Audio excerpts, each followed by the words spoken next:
दोस्तों आइए सुनाते हैं एक मज़ेदार और इंटरेस्टिंग कहानी। लेकिन उससे पहले चैनल को अपना प्यार देना मत भूलना, लाइक शेयर और सब्सक्राइब करके।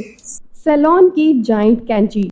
गंजू गंजू टकला था, उसके बाल बहुत जल्द भगवान को प्यारे हो गए थे। गंजू बेईमान और बदमाश था। वो जुल्फी को अपना दुश्मन समझता था। जुल्फी जुल्फी के बहुत घने बाल थे। जुल्फी समझदार और ईमानदार था। गंजू हमेशा जुल्फी को नुकसान पहुंचाना चाहता था, लेकिन वो नाकामयाब हो जाता था। जुल्फी के हाथ में बाल काटने की कला थी। इसकी यही कला से गंजू जलता था। एक गांव में गंजू और जुल्फी नाम के दो सौतेले भाई रहते थे, जिनके बीच बिल्कुल नहीं बनती थी। एक दिन दोनों की माँ बीमार हो जाती है। मेरी दो आंखों के तारों, तुम दोनों हमेशा आपस में लड़ते रहते हो। आज मैं मरने जा रही हूँ।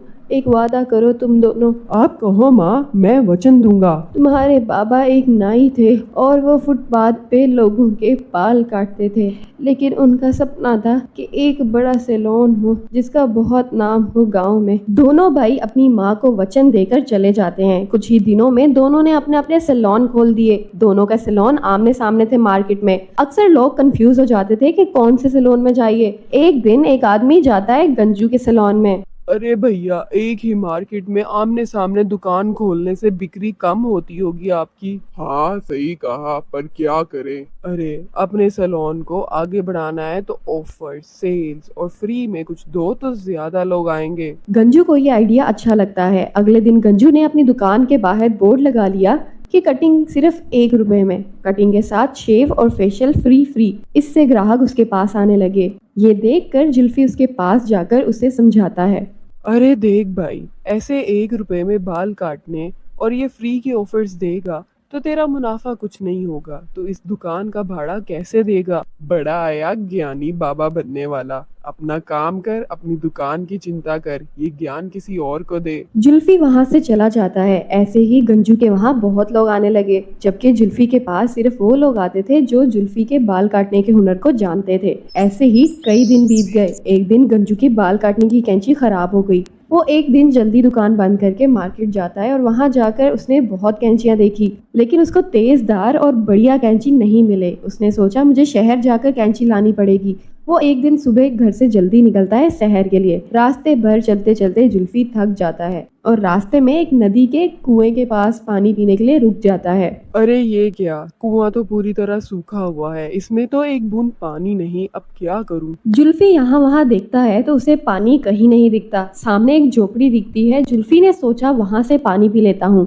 जुल्फी झोपड़ी के पास जाकर खटखटाता है तो एक बूढ़ी औरत ने घर खोला। जुल्फी अम्मा से पानी मांगता है और उनसे खूब प्यार से बात करता है, उनकी सेवा करता है।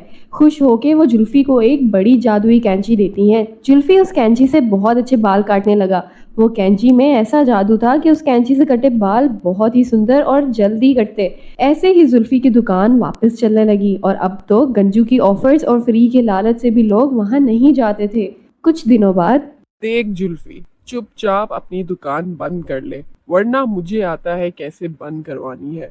देख भाई, मुझे कोई लड़ाई नहीं करनी। मैं तो बाबा का सपना पूरा करना चाहता हूँ। तू चाहे तो मेरे साथ एक ही दुकान में काम कर ले, हम इसमें खूब मेहनत करके आगे बढ़ेंगे। अरे ओ जुल्फी, अपना ज्ञान का ढिंढोरा वापस बांटना शुरू मत कर, ज्ञानी बाप कहीं का। गंजू वहां से चला जाता है और उसी रात को गंजू ने चुपके से जुल्फी की दुकान में औजारों की चोरी करवा दी और अपना नाम गुड़वा दिया उन औजारों पे। अगले दिन जब जुल्फी को अपने औजार नहीं मिलते तो वह गंजू के पास जाकर अपने औजार वापस मांगता है, तो गंजू ने औजारों के नाम दिखा के मुंह बंद करा दिया। जुल्फी बाजार जाके नए औजार खरीदता है और वहाँ गंजू ने जुल्फी के औजारों को इस्तेमाल करना शुरू कर दिया था। लेकिन जब वो बड़ी कैंची से बाल काटता था तो लोगों के बाल पूरे कट जाते थे और वो टकलू हो जाते थे। ऐसे ही गांव में सबको गंजू टकलू बनाने लगा और एक दिन गांव वालों ने आकर गंजू की दुकान पर पत्थर मारे और उसकी दुकान बंद करवा दी। गंजू जोर जोर से चिल्लाने लगा, बचाओ बचाओ। माफ कर दो गांव वालों, मैं सबकी भरपाई करूंगा। जो टकलू हो गया है उनकी मैं 1 महीना तक तेल से मालिश करूंगा, जिससे जल्दी बाल आ जाएंगे। गांव वाले वहां से चले जाते हैं और उसके जाने के बाद याद कर, माँ ने क्या कहा था। बाबा का सपना है एक बड़ा सैलून हो, ना कि 2 छोटे छोटे। हम दोनों मिलके एक सैलून खोलते हैं और तू पैसे का काउंटर संभालना और मैं बालों को। अरे ओ ज्ञानी बाबा, आज पहली बार तेरा ज्ञान मुझे अच्छा लगा है, लेकिन एक ज्ञान और बता दे। उस बड़ी जादुई कैंची से बहुत अच्छे बाल कटते थे, मैं क्यों नहीं काट सका? भाई, जादू कैंची में नहीं हाथों में होता है। हमारे में जो हुनर हो वही करे तो हमेशा आगे बढ़ते हैं। वैसे अभी तो मेरा हुनर कुछ खास समझ नहीं आ रहा, जिस दिन आएगा जरूर बताऊंगा।